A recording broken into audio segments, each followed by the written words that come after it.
कराची के इलाके लांढी में गैर मुल्कियों की गाड़ी पर खुदकुश हमला नाकाम। मानसेहरा कॉलोनी में एक हमलावर ने खुद को धमाके से उड़ा दिया।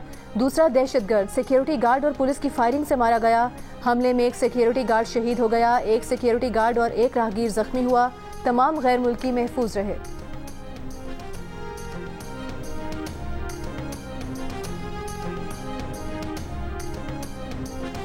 वज़ीर आज़म के ज़ेर सदारत स्मगलिंग की रोकथाम के हवाले से आला सतह का जायजा इजलास।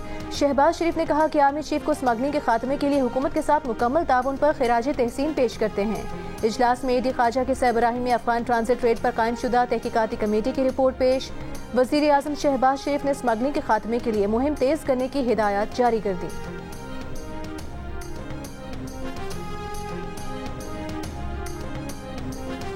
वज़ीर आज़म की ज़ेर सदारत स्मगलिंग की रोकथाम के हवाले से आला सतह का जायजा इजलास। शहबाज शरीफ ने कहा कि आर्मी चीफ को स्मगलिंग के खात्मे के लिए हुकूमत के साथ मुकम्मल ताउन पर खिराज तहसीन पेश करते हैं।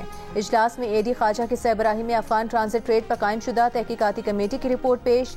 वज़ीर आज़म शहबाज शरीफ ने स्मगलिंग के खात्मे के लिए मुहिम तेज करने की हिदायत जारी कर दी।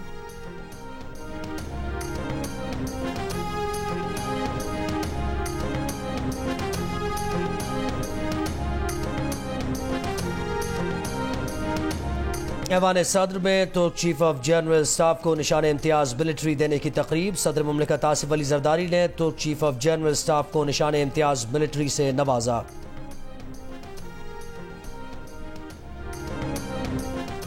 इसराइल का ईरान पर मिसाइल हमला। अमरीकी हुकाम के मुताबिक इसराइली मिसाइल ईरानी शहर इस्फहान के करीब फौजी अड्डे पर लगा। इसराइल का हमला इंतहाई महदूद पैमाने का था। दूसरी जानिब ईरानी हुकाम ने इसराइल के मिसाइल हमले की तरदीद करते हुए कहा कि इस्फहान में कोई मिसाइल हमला नहीं हुआ। ईरानी सीनियर कमांडर के मुताबिक धमाके की आवाज़ें इस्फहान में मशकूक शहर को निशाना बनाने की थीं।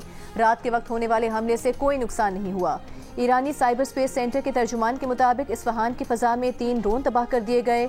उधर आलमी तवानाई एजेंसी का कहना है कि इसराइली हमले से ईरानी जौहरी तंसीबात को कोई नुकसान नहीं पहुंचा। आलमी जौहरी एजेंसी सूरत हाल का करीब से मुशाहिदा कर रहे हैं। आलमी जौहरी एजेंसी की फरीकैन से तहम्मुल की भी अपील। कहा कि फ़ौजी तनाज़ात में कभी भी जौहरी तंसीबात को निशाना नहीं बनाया जाना चाहिए।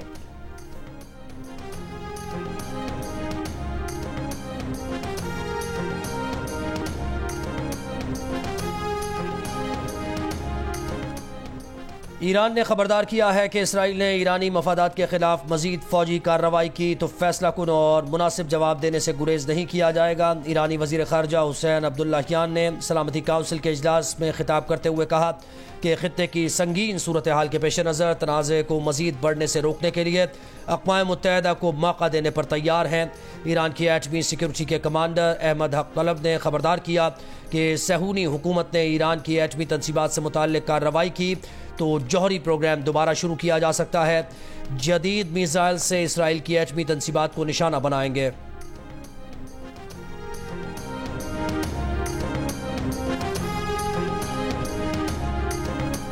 अमरीका ने फ़लस्तीनी रियासत को तस्लीम करने से इनकार कर दिया। अक़वाम मुत्तहिदा की सलामती काउंसिल में करारदाद वीटो कर दी।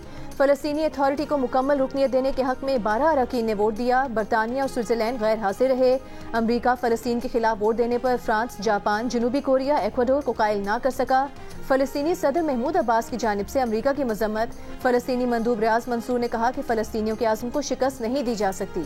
अक़वाम मुत्तहिदा के सेक्रेटरी जनरल एंटोनियो गुतेरेस बोले 2 रियासती हल में पेशरफ ना की गई तो तशद्दुद का खतरा बढ़ेगा। इसराइली मंदूब की वोट देने वाले ममालिक पर तनकीद। गजा जंग के आगाज के बाद से फ़लस्तीन बहरान पर अमरीका का ये चौथा वीटो है।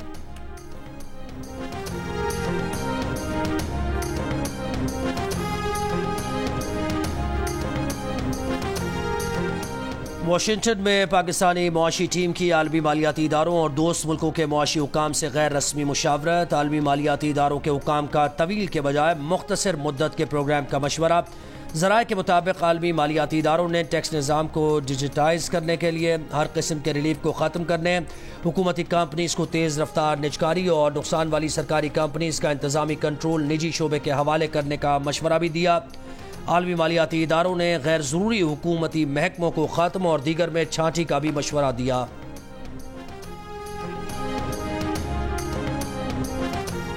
2024 में पाकिस्तान की शरह नमू 2023 से बेहतर रहेगी। IMF की रिपोर्ट में पेश गोई। रिपोर्ट के मुताबिक पाकिस्तान की माशी बहाली में मुसल्लह तनाज़ात, पेट्रोलियम मसनूआत की दरामद और दीगर ढांचा जाती मसाइल हाइल हैं। रवां साल हुकूमती इदारों की माली ज़रूरियात को पूरा करना पाकिस्तान के लिए बड़ा चैलेंज है। पाकिस्तान को अखराजात, सब्सिडी में कमी, टैक्स छूट को खत्म और टैक्स वसूली बढ़ाने के लिए इकदाम करने चाहिए। रिपोर्ट में तजवीज़ दी गई है कि तिजारती इंफ्रास्ट्रक्चर को बेहतर बनाकर पाकिस्तान बरामदात में 8% इजाफा कर सकता है।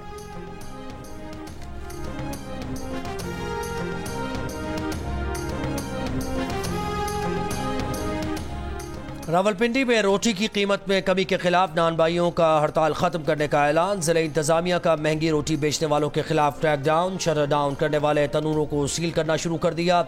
लाहौर में 2254 मकामात की चेकिंग, 95 मुकदमात, 59 गिरफ्तारियां, 3,85,000 के जुर्माने। डिप्टी कमिश्नर लाहौर राफिया हैदर का कहना है कि लाहौर में 90% से जायद मकामात पर रोटी और नान नई कीमत पर दस्तियाब है।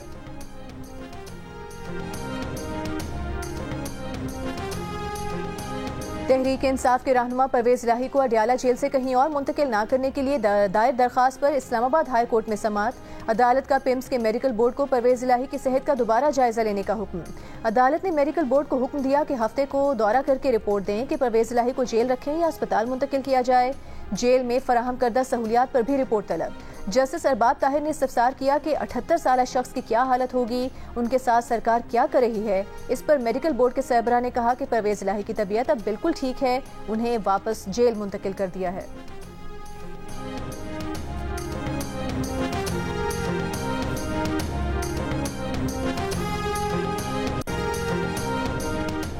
पेशावर हाईकोर्ट ने अपोजिशन की खवातीन और अक़लियती अरकान से हलफ लेने का हुक्म दे दिया। अदालत ने कहा कि खैबर पख्तूनख्वा असम्बली में सेनेट इलेक्शन से पहले मखसूस अरकान से हलफ लिया जाए।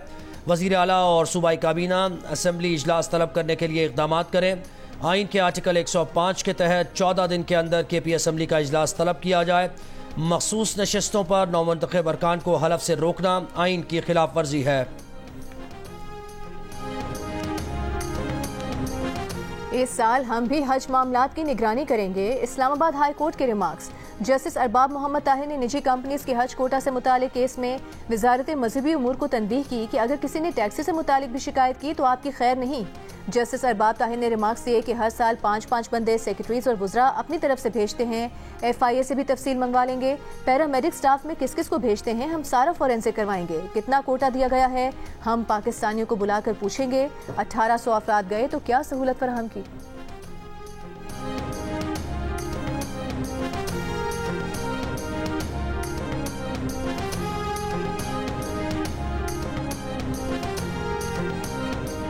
आर्मी चीफ से सऊदी अरब के नायब वजीर दिफा मेजर जनरल तलाल बिन अब्दुल्ला की मुलाकात। दो तरफा दिफाई पैदावार और फौजी तरबियत पर बातचीत। ISPR के मुताबिक सऊदी अरब की जानिब से इलाकाई सलामती के लिए पाक फौज की कामयाबी और कुर्बानियों का एतराफ़ किया गया। आर्मी चीफ ने सऊदी ज़मीनी अफवाज की इस्तेदाद में इजाफे के लिए पाक फौज की मुआवनत की तौसीक की। सऊदी नायब वजीर दिफा की GHQ में पाक सऊदी दिफाई फोरम के 5वें इजलास में भी शिरकत।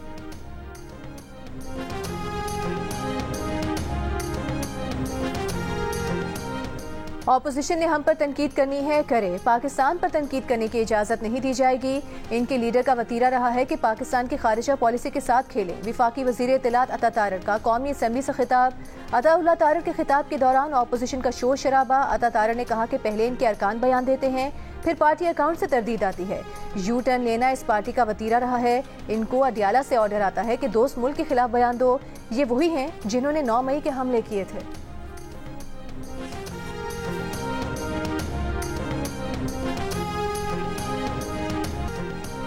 और बैरिस्टर गौहर की ज़ेर सदारत तहरीक इंसाफ की कोर कमेटी का इजलास। बानी PTI के केसेस और पार्लियामेंट के अंदर और बाहर एहतजाज पर मुशावरत।